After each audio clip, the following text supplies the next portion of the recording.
Bonjour à tous, on se retrouve pour une nouvelle position de finale.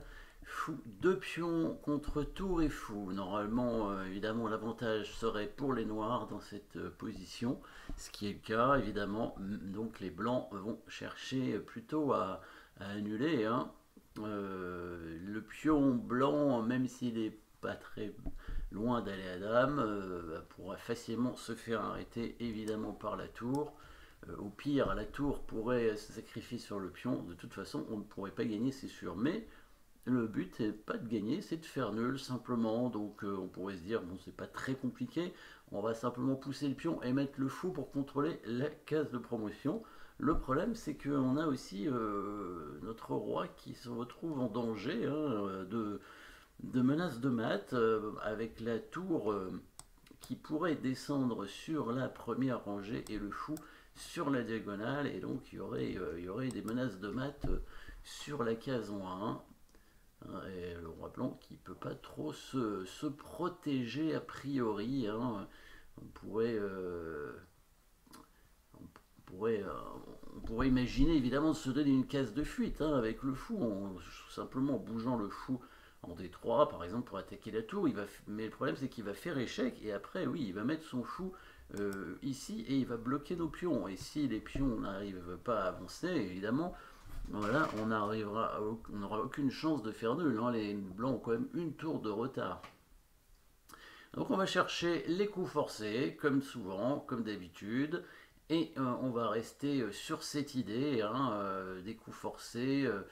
Il faut, il n'y a pas d'échec dans cette position, évidemment, il n'y a pas de menace de mat, donc le seul coup forcé, a priori, c'est soit la menace de promotion dame, soit l'attaque de la tour, évidemment, hein, puisque c'est la seule pièce des noirs qu'on peut attaquer. C'est la pièce la plus forte de toute façon chez les noirs. Du coup, est-ce que l'attaque de la tour va servir à grand chose? C'est pas sûr, hein, parce que, encore une fois, il peut faire échec, ou bien il peut simplement ramener sa tour sur la 7ème rangée pour ensuite mettre son fou en E5 et contrôler l'avancée du pion. Après, tout ce qu'il pourra faire, c'est aller prendre le pion G5 avec son roi, par exemple, ou voir laisser son fou. Il n'y a pas besoin de prendre ce pion d'ailleurs, hein. Laisser le fou en G7 et créer des menaces de mat avec roi, tour et fou, hein, et il devrait y arriver. Du coup, bah, peut-être il va falloir avancer le pion. Alors, si on avance le pion, le problème, évidemment, c'est qu'il va faire échec avec la tour, hein, c'est ce qu'on a dit. Alors, si on bouge le roi, et ben, il y a cette menace de mat avec le fou, ou alors cet échec directement, suivi du mat d'ailleurs, hein, avec le fou en E5. S'il revient en A2, fou E5 attaque le pion et menace mat. Et là, là c'est un peu embêtant parce que si on fait dame, évidemment, il mat.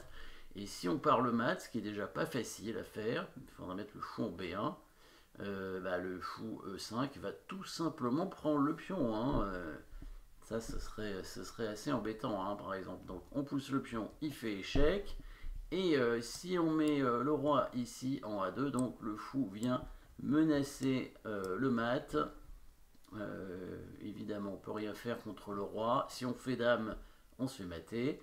Le seul coup, ce serait d'amener le fou ici pour bloquer le mat. Le problème, c'est qu'au bout d'un moment, on n'aura plus de coups. Il va simplement prendre le pion. On va pousser peut-être ici. Et là, il va faire un coup d'attente avec sa tour. Voilà. Et là, on va être obligé, c'est le zigzag, hein, on est obligé de bouger le fou et on va se faire mater. Bon, c'est pas sa seule façon de gagner, mais en tout cas, il mate rapidement comme ça c'est sûr. Du coup, bah, peut-être avez-vous trouvé la bonne suite, évidemment, hein. Le but, alors c'est pas évident, hein, pas évident. Il va faire, en fait, on va jouer sur un blocage, hein, ça va pas être simple. Donc on va bien pousser le pion. De toute façon, par élimination, il n'y a que ça. La tour fait échec. Et là, évidemment, l'autre coup, à part bouger le roi, hein, parce que bouger le roi, on a vu qu'on se faisait mater, bah, le coup qui reste, hein, par défaut, bah, il n'y en a plus qu'un, c'est le fou qui revient, évidemment, couvrir. Alors l'intérêt, c'est s'il prend le fou, bien sûr, il ne peut pas arrêter le pion. On bouge le roi. Là, il n'y a plus de mat, hein, le roi s'enfuit. Et on va pouvoir faire dame, et c'est même les blancs qui vont gagner maintenant, hein, puisque la tour noire ne peut pas arrêter le pion, hein, elle est bloquée par le fou, hein, elle ne peut pas revenir, il n'y a pas d'échec intéressant, le fou peut rien faire.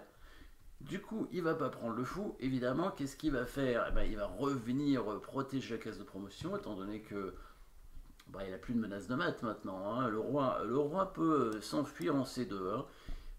Si le roi noir vient en C3, le roi ira dans l'autre sens et les noirs n'auront que l'échec perpétuel. Tiens, c'est intéressant d'ailleurs de remarquer peut-être ça.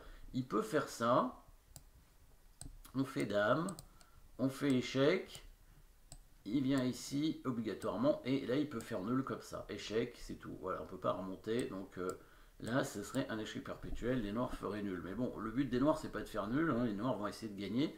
Évidemment, ils vont nous embêter le plus possible. Donc il va ramener sa tour ici et il va contrôler évidemment la case de promotion. Et là, qu'est-ce qu'on va faire? Parce que le fou ne peut pas arriver, hein, sur cette case de promotion. En tout cas, pas tout de suite. Si on fait dame, évidemment, il prend la dame et il dit merci. Donc qu'est-ce qu'on va faire ici? Donc là, c'est là où ça se complique. On a trouvé les premiers coups. On va dire que c'était l'introduction. Et maintenant, on va chercher la vraie façon de faire nul. Et vous pouvez mettre la pause à ce moment-là, hein. C'est pas évident, hein. Essayez de trouver la suite. Ça va être une position de blocage. Donc, on va pas réussir à gagner la tour. Simplement, on va réussir à la bloquer. Et ça, c'est quelque chose qui peut arriver, hein. Une sorte de forteresse. Donc, ça existe en finale, hein, les forteresses.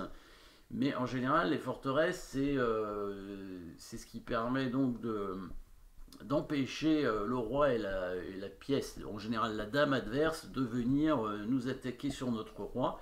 Et donc, on a réussi à bloquer le passage, en fait. Ici, on bloque en fait une pièce. On va bloquer la tour et avec le fou tout seul, il ne pourra rien faire. La tour va se retrouver bloquée sur cette case ici, en G7, et avec l'aide du fou et du pion, on va réussir à enfermer la tour grâce à un petit stratagème, on va dire, avec le fou et le pion. Le fou qui va arriver pour menacer, donc on va venir en H5 pour menacer la tour déjà dans un premier temps, et pour menacer de venir contrôler bien sûr cette case de promotion, hein, avec le fou. Du coup, là, on menacerait d'aller à dame. C'est quand même une menace quand même assez gênante, hein. Les noirs n'ont pas grand-chose à faire. De toute façon, il faut qu'ils bougent la tour, ça c'est sûr. Il n'y a pas d'échec. Il n'y a pas d'échec. Il faudrait quand même probablement qu'ils viennent attaquer le pion. Mettre la tour sur une autre case que G8 servirait pas à grand-chose. Ils pourraient tenter de la mettre en B8 peut-être, mais bon, dans tous les cas, on va faire ça, hein. Faut F7. S'il vient faire un échec comme ça, on va simplement bouger le roi. Il n'y aura pas de mat, hein. Il n'y aura pas de mat, il n'y aura rien à faire. Donc le roi peut aller en C1, il peut aller en A2. Probablement en C1, c'est le plus simple. Voilà. Roi C1, et après on va faire roi D1. Il y aura pas de mat, il n'y aura rien à faire. Donc la seule façon vraiment d'essayer de faire quelque chose avec les noirs, c'est d'aller prendre le pion, hein, bien sûr, tour G8, sauf que maintenant, voilà. Donc ici, qu'est-ce qu'on fait? Toujours mettez la pause si vous n'avez pas encore trouvé l'idée, mais c'est un blocage donc de la tour, un petit schéma intéressant, hein, à retrouver. Ça peut arriver en partie, hein, tout à fait, hein. Le coup de fou ici en F7 qui vient attaquer la tour, forçant évidemment la tour à prendre le pion. Et après le pion qui avance pour bloquer le fou. Voilà, là on se retrouve vraiment dans une position de blocage de la tour, hein. La tour qui ne peut pas sortir sans se faire prendre. Les pièces noires qui restent ne peuvent pas la libérer parce que le roi ne peut pas se mettre en échec évidemment. Le fou, c'est un fou de couleur opposée, donc c'est un fou de case noire qui ne peut rien faire contre le pion et le fou blanc. Évidemment, si la tour se sacrifie, ça fait nul tout de suite, hein. Le fou, ça ne sera pas suffisant pour gagner. La seule façon ici d'espérer quelque chose avec les noirs, ce serait de tenter de mettre le roi blanc patte, le roi blanc, donc mettre les blancs zugzwang, pour qu'ils soient obligés de jouer leur fou et donc libérer la tour. Mais ce n'est pas possible, hein. On peut mettre le roi en A2 par exemple. On peut le mettre, je pense qu'on peut le mettre en C1 aussi, hein, il n'y a pas de souci, hein. On peut aussi le mettre là, hein, si on veut. Dans tous les cas, les noirs n'arriveront pas à bloquer le roi blanc, hein. Il peut tenter, hein, par exemple, faire un échec comme ça en se disant je peux. Alors là, si c'est au noir de jouer, par exemple, voilà, il y aurait la possibilité d'amener le fou ici et de forcer le fou blanc à jouer. Et dans ces cas-là, ce serait gagnant. Bah, sauf que c'est au blanc de jouer, hein, évidemment. Et du coup, bah, il aura toujours un coup à sa disposition, un coup différent qu'un coup de fou, bien sûr. Hein, il n'y aura pas de patte, c'est pas possible, parce qu'il y a toujours le fou qui peut bouger. Par contre, le roi, lui, a intérêt à pouvoir bouger, hein, sinon on ne pourra pas conserver ce schéma pion fou contre cette tour bloquée. Tour complètement bloquée, donc il ne peut pas sortir, et ici les noirs peuvent jouer autant de coups qu'ils veulent, ils n'arriveront à rien. Et la tour ne sortira jamais. Et si au bout d'un moment elle prend le fou, même protégée par le roi, hein, les noirs peuvent prendre le fou et le pion, mais évidemment on obtient une position morte avec roi fou contre roi, donc une partie nulle. Voilà, petite position avec une tour de retard en finale très rare, hein, où on arrive à faire nul. Merci d'avoir suivi cette position et à très bientôt.